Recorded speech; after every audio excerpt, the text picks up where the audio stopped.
Peter is with a group of the disciples. They are in a strange and weird sort of state. They are now more than a week from Jesus' death, but probably not any more than 2 weeks have passed. According to the Gospel of John, Jesus has appeared to them twice. That was our gospel last week. Jesus appeared to the disciples and Thomas wasn't there. Then Jesus returned, seemingly for Thomas. Now, what are the disciples to do? I mean, Jesus died on a cross. That was enough of a shock until God resurrected him. The disciples are trying to make sense of it all.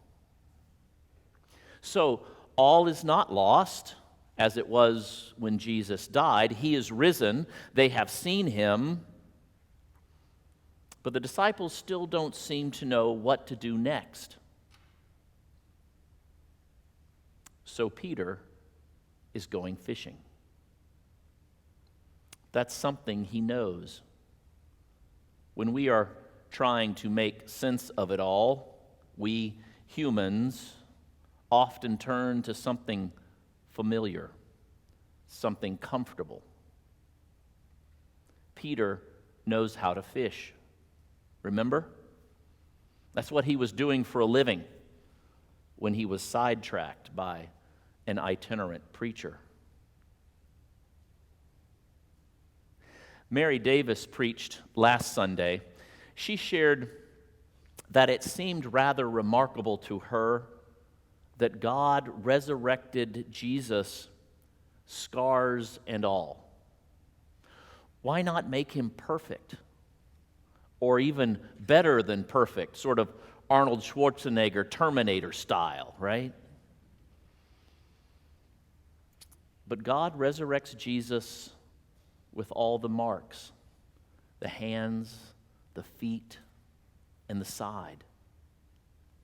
There will be no glossing over the cross he had to bear. Jesus keeps those marks. That Jesus was vulnerable, subject to suffering and death, will not be forgotten. I appreciate Mary pointing that out. It is an interesting and somewhat surprising truth of creation. Death is at the very heart of new life.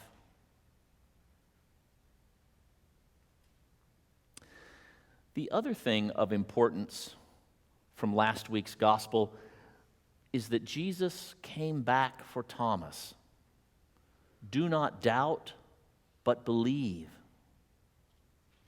Now, let's not be too hard on Thomas. He just wanted what the other disciples already had: a real encounter with the risen Lord, a sacrament of their Savior. A sacrament is an outward and visible sign of an inward and spiritual grace. The other disciples had seen the outward and visible sign. Jesus returns to make Thomas whole. In Jerusalem, just outside the old city wall, is a church, St. Peter in Gallicantu. Gallicantu is Latin for the cock's crow. The location is thought to be the ancient site of the high priest's palace. So this is the site of Peter's denials, and where he was when he heard the cock crow. We are told when Peter heard the cock crow that he went outside and wept bitterly. This church has some wonderful art and mosaics that depict the denials. But there's also a mosaic that depicts this story from today's gospel. You see, commentators and scholars for centuries have viewed Jesus' conversation with Peter when Jesus asks Peter 3 times, "Do you love me?" not as Jesus doubting Peter's love or conviction, not as Jesus rubbing Peter's nose in it, but rather Jesus healing each of those denials.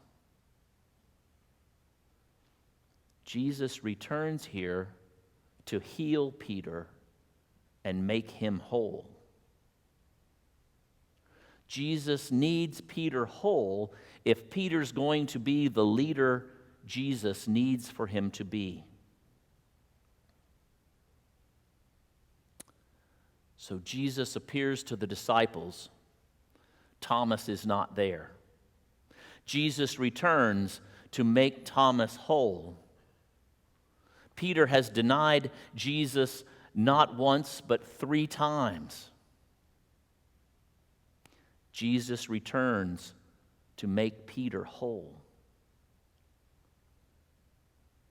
Jesus needs for Peter to lead, to establish this thing called the church. He doesn't need Peter to return to fishing.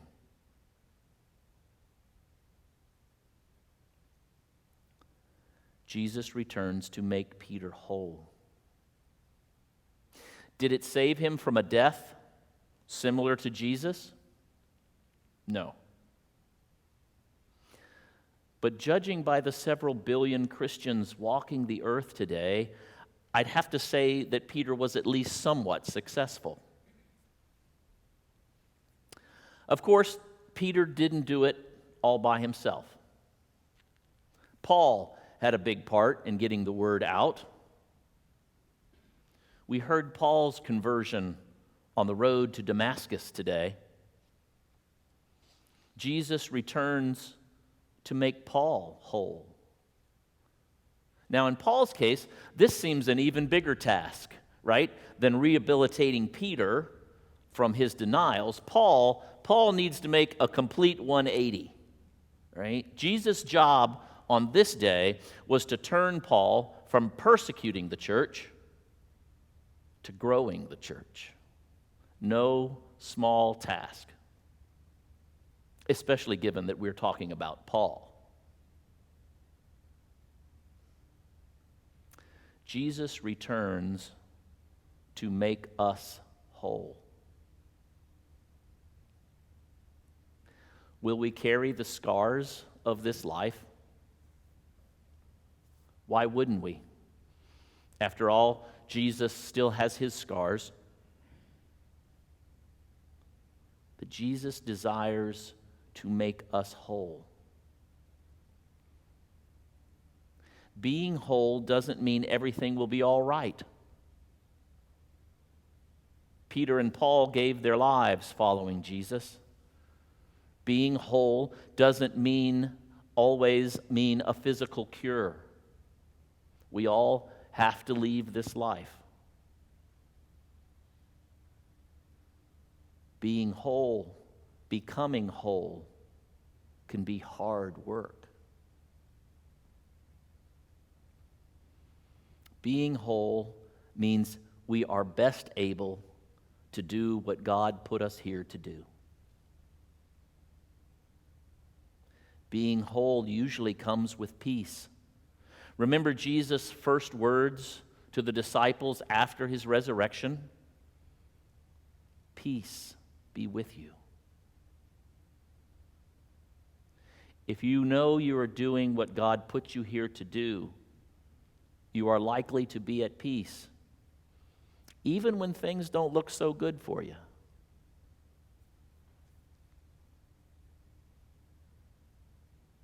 You received an email from me last week.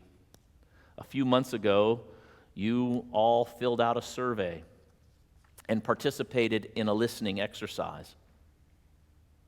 From that work, we identified or re-identified our core values as a community.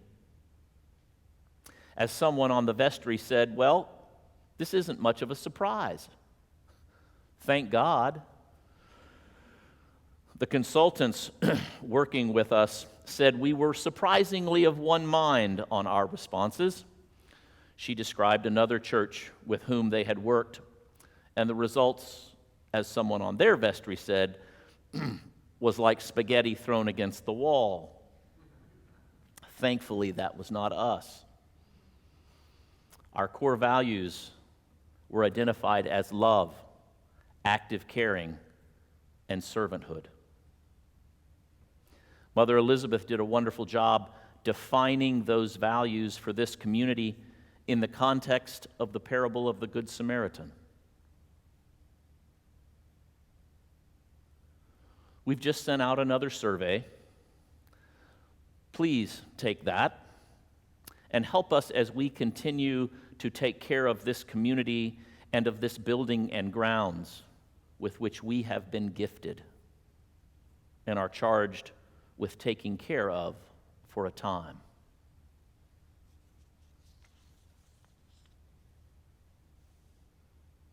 What are you going to do next? Are you going fishing? Or are you going to do what God put you here to do? Jesus desires to make you whole. That does not mean you will be perfect or not carry the scars of your journey.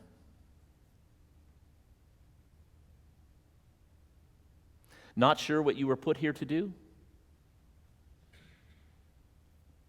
Perhaps start with our community values: love, active caring, servanthood.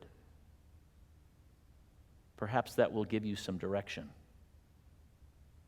It wasn't easy or obvious to Peter or Paul, so be patient with yourself. Who knows? God may have put you here to fish, but God may have put you here for something else. Peace be with you.